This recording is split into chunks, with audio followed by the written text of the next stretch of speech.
যেটা দেখতে পেলাম যে যে এলাকায় আমরা দাঁড়িয়ে লাইভ করছিলাম সেখান থেকে কিন্তু আমাদেরকে সরিয়ে দেওয়া হলো। এনএসজি কমান্ডাররা বারবার রিকোয়েস্ট করলেন যে আপনারা পিছিয়ে যান, অর্থাৎ প্রায় আমাদেরকে 200 মিটার দূরে সরিয়ে দেওয়া হলো, যাতে যার কোনো রকম সমস্যা, অর্থাৎ যে বোম যে পরিমাণ এক্সপ্লোসিভ পাওয়া গিয়েছে সেগুলোকে যাতে তারা যখন তাদের গাড়িতে নিয়ে আসবে তাতে কোনো রকম সমস্যা তৈরি না হয়, সেই কারণে কিন্তু তারা বারবার আমাদেরকে রিকোয়েস্ট করলেন এবং আমাদেরকে সরে আসতে বাধ্য করলেন। এবং তারা যেটা বারবার জানাচ্ছেন যে কোনো সময়ে যে কোনো ধরনের সমস্যা তৈরি হতে পারে, সে কারণেই তারা কিন্তু এলাকাটাকে সরিয়ে দিলেন এবং এলাকার মানুষকে সরিয়ে দিলেন, যাতে কোনো রকম ভাবে এখানে কোনো রকম অপ্রীতিকর ঘটনা না ঘটে। অর্থাৎ এবং যে তৎপরতা আমরা দেখতে পাচ্ছি, হয়তো আর কিছুক্ষণের মধ্যেই কিন্তু তারা সেই বোমগুলোকে এলাকা থেকে বের করবেন এবং তাদের যে সুসজ্জিত গাড়ি আনা হয়েছে, অর্থাৎ বোম ডিসপোজাল স্কোয়াডের যে সদস্যরা এসছেন তারা যে গাড়ি নিয়ে এসছেন, সেই গাড়িতে বোমগুলোকে হয় নিয়ে যাওয়া হবে, অন্যত্র নিয়ে গিয়ে ব্লাস্ট করা হবে, নয়তো সেরকমই একটা চিন্তা ভাবনা আমরা দেখতে পাচ্ছি। এবং এনএসজি কমান্ডারও কিন্তু সেটাই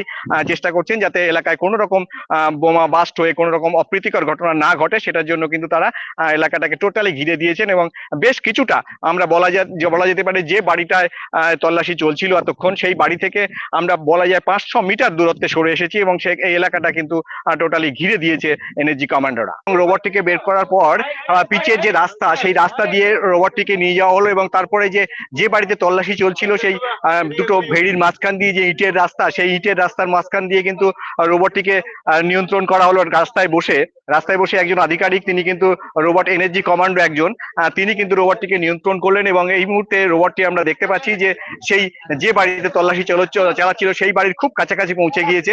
এবং সেটা যদিও এত দূর থেকে বোঝানো সম্ভব নয়, তোমাকে আমি তবুও একবার চেষ্টা করছি। দেখো যে বাড়িটা, এই যে সবুজ জলের মাঝখানে যেটা দেখা যাচ্ছে, এই রাস্তা তার বাড়ির মধ্যেই কিন্তু এই রাস্তা দিয়েই কিন্তু যাচ্ছে রোবটটি।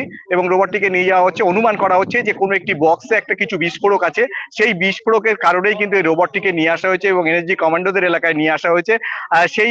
এই রোবটটি গিয়ে কিন্তু ওই যে একটি বাক্স, যে বাক্সের মধ্যে কিছু এক্সপ্লোসিভ আছে বলে অনুমান করছেন সিবিআই আধিকারিকরা, সেটাকেই কিন্তু এই রোবট দিয়ে খুঁজে দেখা হবে যে তার ভিতরে আদৌ কিছু আছে কিনা। সেই কারণেই কিন্তু এই রোবট এবং এনএসজি কমান্ডোদের নিয়ে আসা হয়েছে। পাশাপাশি টোটাল এলাকাকে ঘিরে রাখা হয়েছে। সিআরপিএফ জওয়ানরা আছে, তারা কিন্তু আমাদেরকে আবার রিকোয়েস্ট করছে যাতে আমরা এলাকা থেকে সরে যাই। তার কারণ হচ্ছে যে কোনো সময়ে এই যে রোবটটি যখন পৌঁছবে এবং যে এক্সপ্লোসিভটা যখন তারা রোবটটি চেক করবে, তখন যে কোনো উপায়ে যদি কোনো রকম বিস্ফোরণ ঘটে, তাহলে যে ধরনের অপ্রীতিকর ঘটনা ঘটতে পারে সেটাকে যাতে না হয়, তার জন্যই কিন্তু এটা করা হচ্ছে।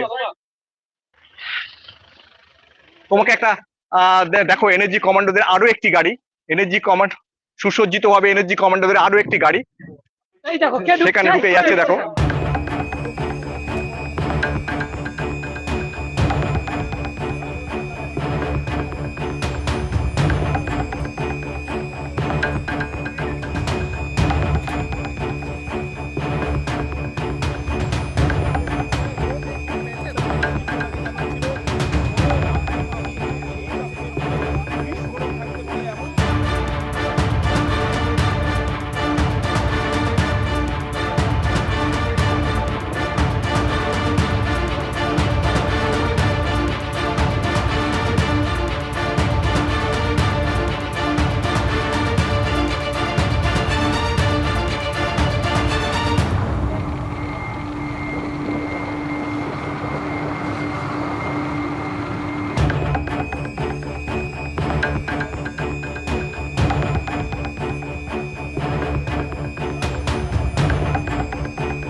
যেটা দেখতে পেলাম যে এলাকায় আমরা দাঁড়িয়ে লাইভ করছিলাম সেখান থেকে কিন্তু আমাদেরকে সরিয়ে দেওয়া হলো। এনএসজি কমান্ডাররা বারবার রিকোয়েস্ট করলেন যে আপনারা পিছিয়ে যান, অর্থাৎ প্রায় আমাদেরকে 200 মিটার দূরে সরিয়ে দেওয়া হলো, যাতে যার কোনো রকম সমস্যা, অর্থাৎ যে বোম যে পরিমাণ এক্সপ্লোসিভ পাওয়া গিয়েছে সেগুলোকে যাতে তারা যখন তাদের গাড়িতে নিয়ে আসবে তাতে কোনো রকম সমস্যা তৈরি না হয়, সেই কারণে কিন্তু তারা বারবার আমাদেরকে রিকোয়েস্ট করলেন এবং আমাদেরকে সরে আসতে বাধ্য করলেন, এবং তারা যেটা বারবার জানাচ্ছেন যে যে কোনো সময়ে যে কোনো ধরনের সমস্যা তৈরি হতে পারে, সে কারণেই তারা কিন্তু এলাকাটাকে সরিয়ে দিলেন এবং এলাকার মানুষকে সরিয়ে দিলেন, যাতে কোনো রকম ভাবে এখানে কোনো রকম অপ্রীতিকর ঘটনা না ঘটে। অর্থাৎ এবং যে তৎপরতা আমরা দেখতে পাচ্ছি, হয়তো আর কিছুক্ষণের মধ্যেই কিন্তু তারা সেই বোমগুলোকে এলাকা থেকে বের করবেন, এবং তাদের যে সুসজ্জিত গাড়ি আনা হয়েছে, অর্থাৎ বোম ডিসপোজাল স্কোয়াডের যে সদস্যরা এসছেন, তারা যে গাড়ি নিয়ে এসছেন, সেই গাড়িতে বোমগুলোকে হয় নিয়ে যাওয়া হবে, অন্যত্র নিয়ে গিয়ে ব্লাস্ট করা হবে, নয়তো সেরকমই একটা চিন্তা ভাবনা আমরা দেখতে পাচ্ছি। এবং এনএসজি কমান্ডারও কিন্তু সেটাই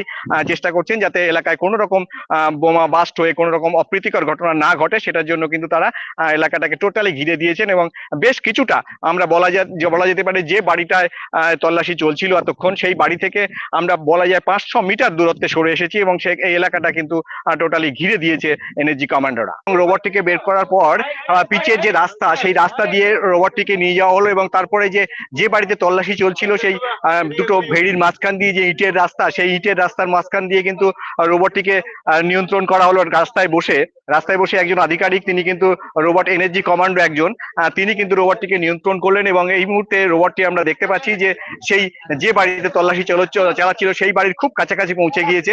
এবং সেটা যদিও এত দূর থেকে বোঝানো সম্ভব নয় তোমাকে, আমি তবুও একবার চেষ্টা করছি।